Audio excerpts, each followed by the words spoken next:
Hello friends, welcome to Sumi's Taste Buds. இன்னைக்கு நான் உங்க எல்லாருக்கும் ஒரு சூப்பரான வெஜிடேரியன் ஸ்நாக்ஸ் சொல்லி தர போறேன். இது ரொம்ப ஒரு ஃபேமஸான டிஷ் தான். இது அதிகமான பேர் சாப்பிட்டிருப்பீங்க. ஆனா செய்ய தெரியுமான்னு எனக்கு தெரியல. சோ இது cauliflower 65. ஆக்சுவலா நான் உங்களுக்கு இதுக்கு முன்னாடி cauliflower மஞ்சூரியன் எப்படி செய்யறதுன்னு சொல்லி தந்திருக்கேன். ஸோ இது அதே மாதிரி இன்னொரு ஈஸியான பட் இது வந்து ஒரு ஸ்நாக். ஸோ இது நீங்கள் சிக்கன் 65 சாப்பிட்ருப்பீங்க இல்லையா? ஸோ அதே மாதிரி சேம் தான், பட் இது வந்து வெஜிடேரியன்ஸுக்காக. ஸோ எந்த நேரமும் நான் வெஜிடேரியன்ஸே செய்துட்ருக்கும்போது நிறைய வெஜிடேரியன்ஸ் என்னோட சப்ஸ்கிரைபர்ஸ் இருக்காங்க. ஸோ அவங்க வந்து ஏன் நீங்கள் வெஜிடேரியனே செய்ய மாட்டேங்கிறீங்க அப்படின்னு சொல்கிறதுனால அவங்களுக்காக இந்த cauliflower 65. ஸோ வாங்க இன்னைக்கு இந்த சூப்பரான கிறிஸ்பியான cauliflower 65 எப்படி செய்கிறதுன்னு பார்க்கலாம்.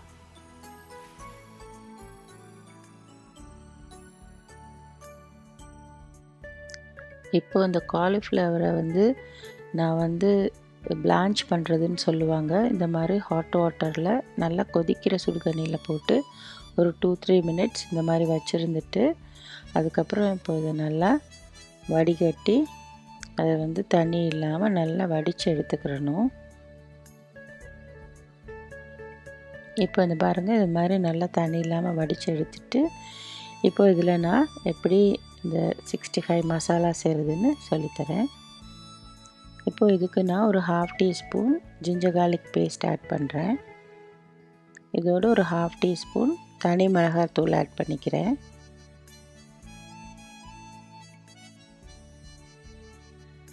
இதுக்கு ஒரு 1/4 டீஸ்பூன் மஞ்சள் பொடி சேர்த்துக்கிறேன்.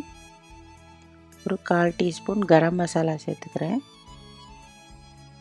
ஒரு 1/4 டீஸ்பூன் பெப்பர் பவுடர் தனி மிளகுத்தூள் சேர்த்துக்கிறேன்.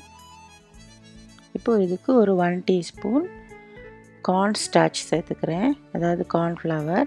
இப்போ இதுக்கு ஒரு 1/2 டீஸ்பூன் மைதா, அதாவது பிளெயின் ஃப்ளவர் சேர்த்துக்கிறேன். இதுக்கு தேவையான அளவு உப்பு, அப்புறம் ஒரு 1 டீஸ்பூன் தயிர் சேர்த்துக்கிறேன். ஏன்னா இப்போ வெஜிடேரியனுங்கிறதுனால நான் தயிர் சேர்க்குறேன். இப்போது இது சிக்கன் 65 இருந்தால் நீங்கள் இதில் முட்டை சேர்த்துக்கிடலாம். இதுக்கும் கூட நீங்கள் முட்டை சேர்க்கலாம். நான் வெஜிடேரியனுங்கிறதுனால முட்டை சேர்க்கலை. இப்போது இந்த எண்ணெய் நல்லா காஞ்சிடுச்சு. இப்போது இந்த எண்ணெய் காஞ்சதுக்கப்புறம் அடுப்பை நல்லா மீடியம் ஃப்ளேமில் வச்சுட்டு இப்போ நான் இந்த பரட்டி வச்சுருக்கிற இந்த மிக்சரை போடணுன்னா இந்த மாதிரி எப்படி இந்த வீடியோவில் காமிக்கிறனோ இதே மாதிரி நீங்கள் போட்டு நல்லா மீடியம் ஃப்ளேமில் நல்லா கோல்டன் ப்ரௌனாக பொரித்து எடுத்துக்கிறணும். இப்போ பாருங்கள், இது நல்லா கோல்டன் ப்ரௌனாக இருக்குது இல்லையா? இப்போது இது ரெடி ஆகிடுச்சு.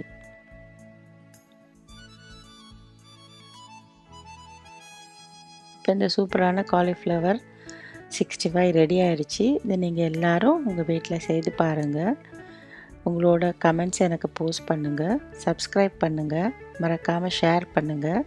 இதே மாதிரி நான் உங்களை நெக்ஸ்ட் வீக் இன்னொரு வீடியோவில் சந்திக்கிறேன். தேங்க்யூ.